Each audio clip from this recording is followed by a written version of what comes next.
बच्चों, सम्मान की वापसी पाठ हॉकी के खेल से संबंधित है। आप सभी जानते हैं कि हमारा यानी भारत का राष्ट्रीय खेल हॉकी है। पहले हॉकी मिट्टी के मैदानों में खेली जाती थी, जिस पर प्राकृतिक घास होती थी, लेकिन बाद में हॉकी के नियमों में परिवर्तन कर दिए गए और अब हॉकी के मैच कृत्रिम घास के मैदानों पर खेले जाते हैं, जिन्हें एस्ट्रोटर्फ कहा जाता है। भारतीय टीम ने लगातार कई ओलंपिक में हॉकी के लिए स्वर्ण पदक जीते हैं। हमारे देश में जैसे पुरुषों की हॉकी टीम है, उसी प्रकार से महिलाओं की भी हॉकी टीम है।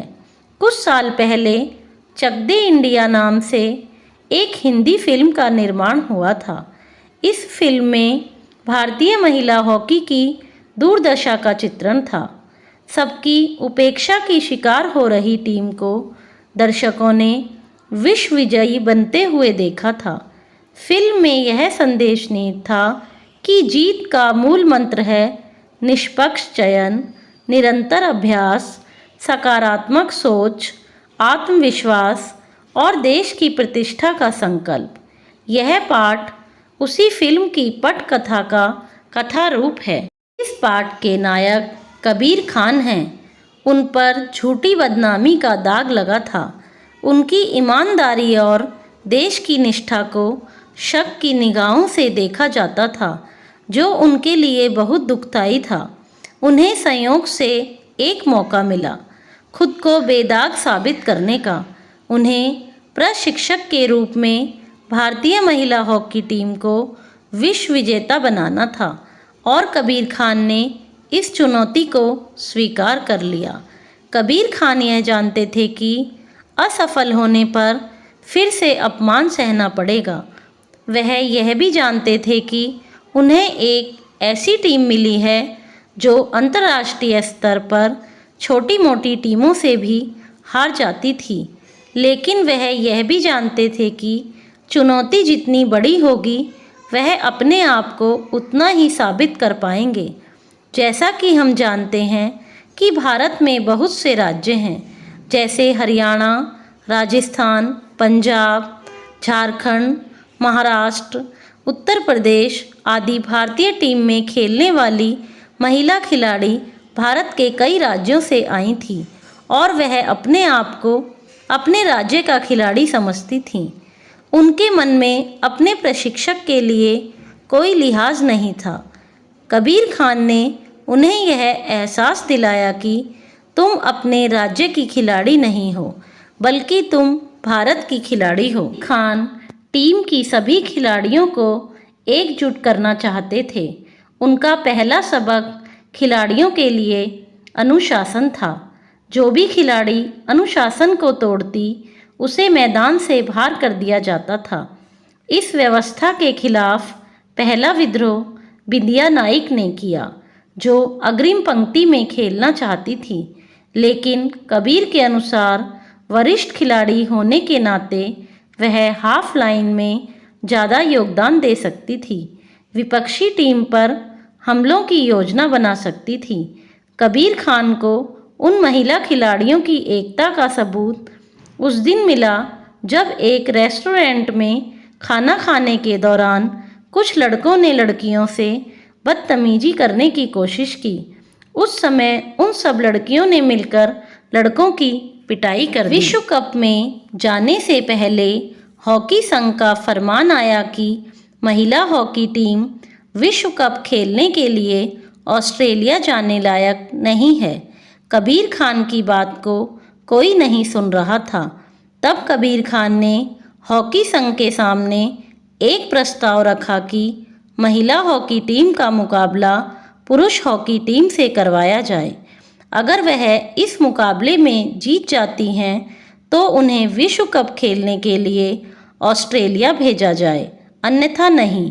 दोनों टीमों का मुकाबला हुआ और महिला हॉकी टीम 3-2 से मैच हार गई, लेकिन दर्शक और पुरुष हॉकी टीम के सदस्य भी उनके लड़ने की क्षमता के कायल हो गए। महिला हॉकी टीम को विश्व कप खेलने के लिए ऑस्ट्रेलिया जाने की अनुमति मिल गई। भारतीय महिला टीम का पहला मुकाबला ऑस्ट्रेलिया में ऑस्ट्रेलिया के खिलाफ हुआ और भारतीय टीम मुकाबला 7-0 से हार गई। ऐसा मान लिया गया कि भारतीय महिला टीम कोई भी मैच जीतने लायक नहीं है। कबीर खान ने देखा कि बिंदिया नाइक का मन नहीं है, क्योंकि उसकी जगह विद्या शर्मा को कैप्टन बना दिया गया था। अगले मैच में कबीर खान ने बिंदिया को बाहर बिठा दिया और भारतीय टीम ने अपना अगला मुकाबला इंग्लैंड टीम के साथ 1-0 से जीता और अपने गुस्से का इजहार किया। टीम जीतने लगी थी। उनका सेमीफाइनल में मुकाबला साउथ कोरिया से था। साउथ कोरिया की टीम क्या खेल रही थी। भारतीय खिलाड़ियों को आगे बढ़ने का मौका नहीं मिल पा रहा था।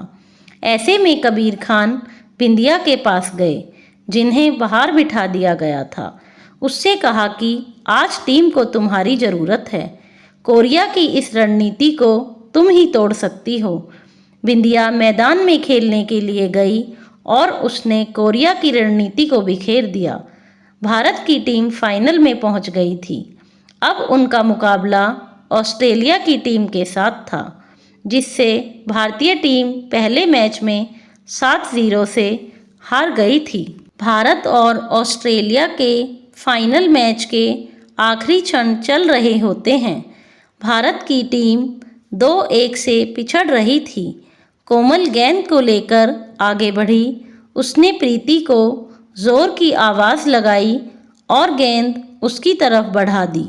प्रीति के सामने खाली गोल था और प्रीति ने गोल कर दिया। इस तरह मैच 2-2 से बराबर हो गया और मैच का फैसला नहीं हुआ। अब मैच का फैसला पेनल्टी स्ट्रोक पर टिका हुआ था। पहले भारतीय टीम ने स्ट्रोक लिया और वह गोल नहीं कर पाई। उसके बाद ऑस्ट्रेलिया की टीम ने स्ट्रोक लिया और उन्होंने गोल कर दिया। भारतीय टीम ने दूसरा स्ट्रोक लिया। इस बार भी वह गोल नहीं कर पाई। इसके बाद ऑस्ट्रेलिया की टीम ने स्ट्रोक लिया और उन्होंने दूसरा गोल भी कर दिया। भारत 2 गोल से पिछड़ रहा था। अब करो या मरो के हालात थे।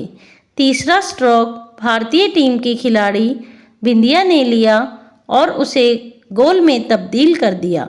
ऑस्ट्रेलिया ने अपना तीसरा स्ट्रोक लिया, लेकिन भारतीय गोलकीपर विद्या ने उस स्ट्रोक को रोक दिया। अब भारतीय टीम ने अपना चौथा स्ट्रोक लिया और उसे गोल में बदल दिया, लेकिन ऑस्ट्रेलिया अपने चौथे स्ट्रोक को गोल में नहीं बदल पाया। इस तरह 4 स्ट्रोक के बाद दोनों टीमें 2-2 की बराबरी पर थीं। भारतीय टीम ने अपना 5वां और आखिरी स्ट्रोक लिया और उसने उसे गोल में बदल दिया। भारत को 3-2 की बढ़त मिल गई थी। ऑस्ट्रेलिया को बराबरी के लिए अपनी 5वीं स्ट्रोक में गोल करना था। अब सारा दारोमदार भारत की गोलकीपर विद्या पर आ गया था। बाहर से मैच देख रहे कबीर खान को अपने आखिरी मैच के ऐसे ही क्षण याद आ रहे थे। हर कोई सोच रहा था कि ऑस्ट्रेलिया की खिलाड़ी गेंद को लेफ्ट में मारेगी या राइट में मारेगी, लेकिन कबीर खान ने ऑस्ट्रेलिया के खिलाड़ी के पैरों को देखते हुए यह अंदाज़ा लगा लिया कि यह गेंद को सीधा मारेगी। कुछ समय के लिए भारतीय गोलकीपर विद्या और कबीर खान की नज़रें मिली। इसमें कबीर खान ने विद्या को संकेत दे दिया कि यह खिलाड़ी गेंद को सीधा मारेगी। ऑस्ट्रेलिया के खिलाड़ी ने गेंद को हिट किया, तब विद्या ने उसको रोक दिया। भारत विश्व चैंपियन बन गया। वह हो गया जिसकी किसी ने कल्पना नहीं की थी। मीडिया कबीर खान की जय जयकार कर रही थी, लेकिन कबीर खान सोच रहे थे कि पिछले 8 साल से वह जिन तकलीफ़ों से गुजरे हैं, क्या उनकी भरपाई हो पाएगी? तो बच्चों, अब मैं इस वीडियो को समाप्त करती हूँ। आशा करती हूँ मेरा यह वीडियो आपको पसंद आएगा। धन्यवाद।